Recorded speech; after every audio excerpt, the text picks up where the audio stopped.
All right, I'm gonna make a quick update video here on the X5. Hold on, let me turn this shit down. Watching cars and bids or some shit. Okay, so I'm fitting the wheels and tires on. Just want to make a little update. That blue ring is just painter's tape because I forgot to paint the inside of the hub black. So yeah, this is how they sit. This is with a 25mm spacer, so the offset equates to -5. The wheel is a 17x9, and the tire is a 285/65. The fitment is pretty much the same as the 265/70s I've run in the past. It's just a little wider, and it's like the perfect width now, because before I was saying the 265s looked a little narrow on this body. The 285/65 looks a lot better. Clearance wise, it's pretty good. Can't complain. These chassis don't really have almost any suspension travel, so I don't have to worry about it banging into the upper liner in there. I have about like 5 fingers, so it's plenty of room for an X5. The front will be a little tighter from my previous experience. It might barely rub at full lock on the inside there, depending on your suspension's condition, how much it's sagging, but it should be pretty close to how it sits in the rear. So yeah, just wanted to show you that. My wheels came in today and I wanted to get them mounted as soon as possible, so took them over to Schwab, had them put the tires on, and now I'm putting them on. So I'll update when I have the fronts on. All right, so I've got the tires on, one side at least. I still have to do the front over there, but you get the idea. Can't remember if I said it in the last video, but this is just painter's tape. I forgot to paint the hub black before I put the wheel on. It was all surface rusty, so I had to take some steel wool and then I painted the hub black. So yeah, this is what it looks like. Super happy with the specs I chose. Barely any poke.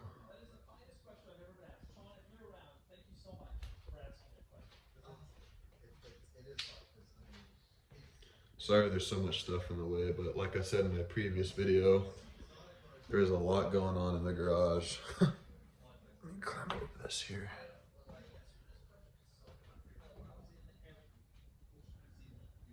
So, this is the fitment up front.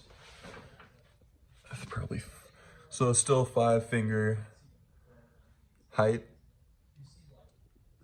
There's the gap to the front. There's the gap to the rear. There might be a little rubbing when I full lock back there. Same with the front, not a big deal. I'll just take some heat and push the plastic back or cut it, depending on my mood. But that is how she sits. Gained a decent amount of height.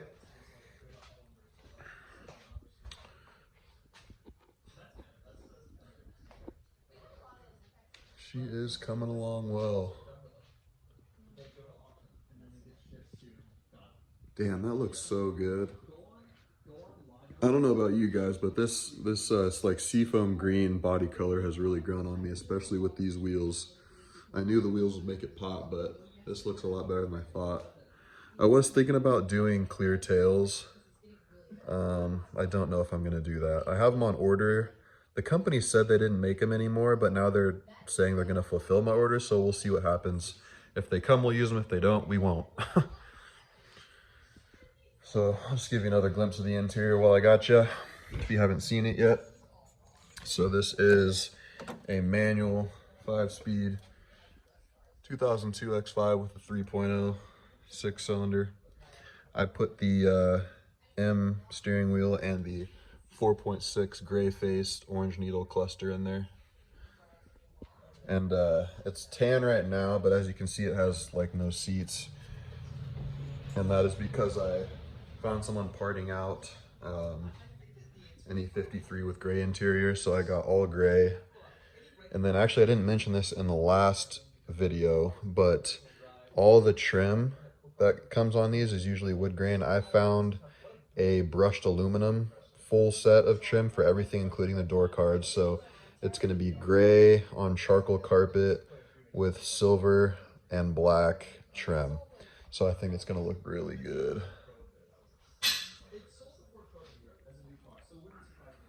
So yeah, I think that's all we're going to do today. I'll go over to the engine bay really quick. It's kind of dark over here, but so yesterday I did the thermostat housing, the water pump, the valve cover gasket, and the spark plugs. After I get done making this video, I'm going to put the oil filter, the new oil filter housing back on, and then I'm waiting for the new Bosch power steering pump, and then I'll put that on, get all this wrapped up, and we will be ready to start driving this thing. Super excited about that. And then we can finally start working on the S50 E30 again. So yeah, I'm going to end the video here. I appreciate you watching. Hope you like how the wheel and tire setup came out. Let me know if you have any questions. I will do my best to answer them. And I'll see you in the next one. So, as you can see, the X5 is no longer sitting there. It is drivable now, so I'm going to give you a little walk around now that almost everything is complete with it.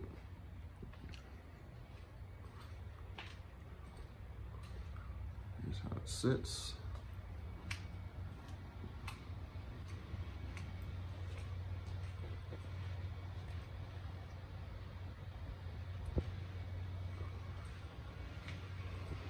The interior is pretty much all done as well.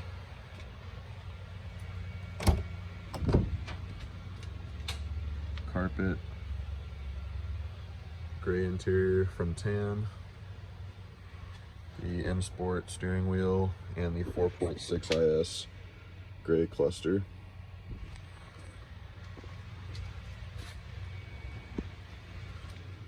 Rear interior is gray now as well.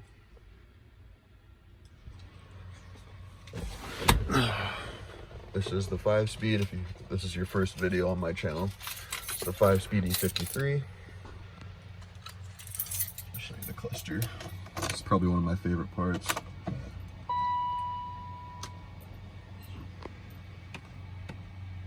So the cluster is fully functional. Everything works as it should. Obviously, it's a out of an automatic because it's out of a 4.6, but besides that gear indicator, everything else works. This is a manual with an auto cluster, so I have to code my reverse lights to come back on, but besides that, it worked pretty well. I don't have the full little RPM warm-up band, it just starts there, but that's completely fine. So yeah, that was a sick mod, in my opinion.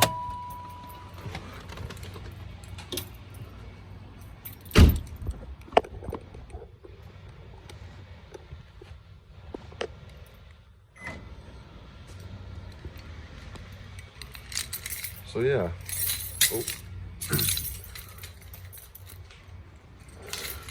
I do have a small 1-inch spacer lift for it. I'm not going to put it on yet. I just wanted to get it drivable and make sure it ran and drove well after I did all the maintenance, which it does. It runs perfectly, as I'd expect after paying more in maintenance parts than I paid for the whole car.